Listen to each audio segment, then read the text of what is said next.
cette magie. Saviez-vous que chaque année, au mois de décembre, une force mystique très ancienne et mystérieuse nous dévoile l'avenir ?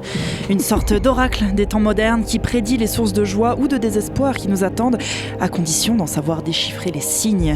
Ouais, le réseau social des bobos par excellence, autrement appelé Pinterest, a publié son rapport annuel des futures tendances. On sait donc ce qu'on va voir partout à partir du mois de janvier. Alors dit comme ça peut paraître un peu hasardeux, mais ça ne l'est pas du tout. La plateforme se vante d'un taux de réussite de 80% sur les 5 dernières années. Et effectivement, quand on lit le rapport 2024, on se rend compte que Pinterest avait vu juste sur pas mal de trucs. Alors comment qu'ils font ?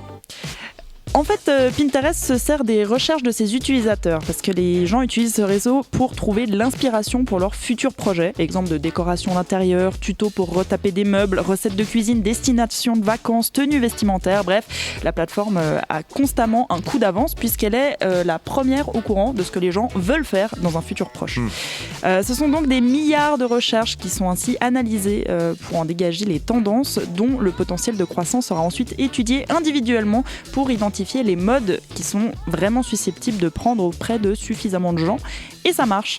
Par exemple, une prédiction un peu surprenante pour 2024, c'était la tendance des cuisines kitsch au possible. Frigo pastel, meubles colorés, rideaux à fleurs, carrelage en damier, bref, en d'autres termes, fin 2023, Pinterest a annoncé un retour du bon goût, somme toute.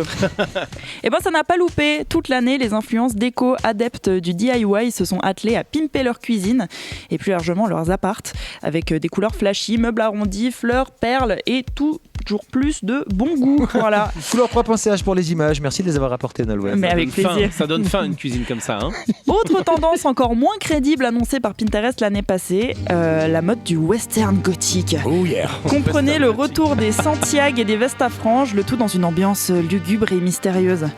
Et bien encore une fois, la plateforme a vu juste. L'année avait à peine commencé que Pharrell Williams dévoilait sa collection automne-hiver pour Louis Vuitton. Et effectivement, l'ADA, c'était un peu Lucky Luke version étudiant à la aide.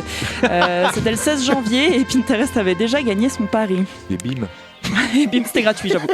Dans la même veine, le rapport annonçait aussi l'arrivée de la mode papy cool, avec le retour des cardigans, des gilets en laine, du velours côtelé et des bérets. Et effectivement, de nombreuses célébrités se sont d'ailleurs laissées tenter, comme Tyler, the Creator, dont la marque de vêtements Golf Loeffler surfe clairement sur cette vague. Mais surtout, Davy, qui porte le cardigan et les verres teintés comme personne. Bah ouais. Alors, puisque c'est Après, je suis à la mode. C'est clair. J'avais même pas capté. Mais Pinterest t'avait vu venir. C'est pour ça. Alors, puisque ces prédictions sont étrangement fiables, autant faire un petit tour d'horizon de ce qui nous attend en 2025. J'ai peur. Ouais, Et quand tu dis ça, j'ai peur. Déjà, il faut apparemment se préparer psychologiquement à un retour du style rococo dans la déco, le maquillage, la mode, les clips, les thèmes de mariage et j'en passe. Pinterest indique une augmentation de 140% dans les recherches de mots-clés fête rococo et de 5465% pour tenue rococo. Je sais pas ce qui se passe dans la vie de ces gens, mais moi je pense qu'ils ont peut-être un petit peu trop maté Bridgerton. C'est une théorie comme ça. Ça se tient. Ensuite, sachez que le fruit de l'année sera la cerise. Recettes de cuisine, couleurs de vêtements et de maquillage, mais aussi motifs de déco. On risque clairement l'overdose de cerises en 2025. Donc j'en profite pour faire une minute de prévention. On n'avale pas les noyaux, les copains.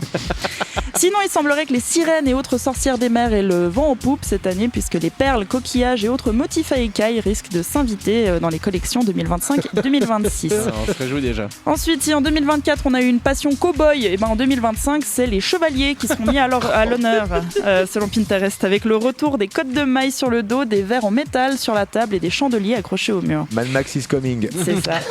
Côté cuisine, on va adorer les gâteaux moches et les boissons de diner américains type soda avec une glace vanille et coulis de chocolat. Yes.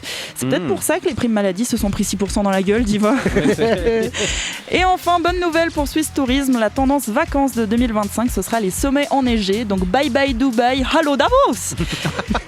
Et voilà, en gros, maintenant vous savez tout de ce qui nous attend en 2025. Vous vous réjouissez ou pas? Comment on se sent? Absolument pas. Ah ouais, le style rococo, c'est pas ton... On peut rester en 2024 s'il vous plaît. Ouais, moi je suis chaud aussi. Non, moi je serais style pas... rococo, non? Bah moi c'est-à-dire que de voir des gens à Zermatt en côte de maille avec des voilages de mariés et en train de manger des cerises, non, je me réjouis pas du tout, non. Ouais, il y a aussi je l'ai pas mis, mais il y avait aussi la tendance du cornichon. Apparemment, on va en foutre partout dans les margaritas, les trucs des cornichons frits aussi. Enfin voilà, ça j'espère que ça fera partie des 20% d'erreurs. L'été prochain, clafoutis au cornichon, les gars. Ouais, c'est ça. Avec J'ai une côte noté, de maille. Mes mots-clés pour 2025, ça sera papy cool et cerise. Merci Nolwenn.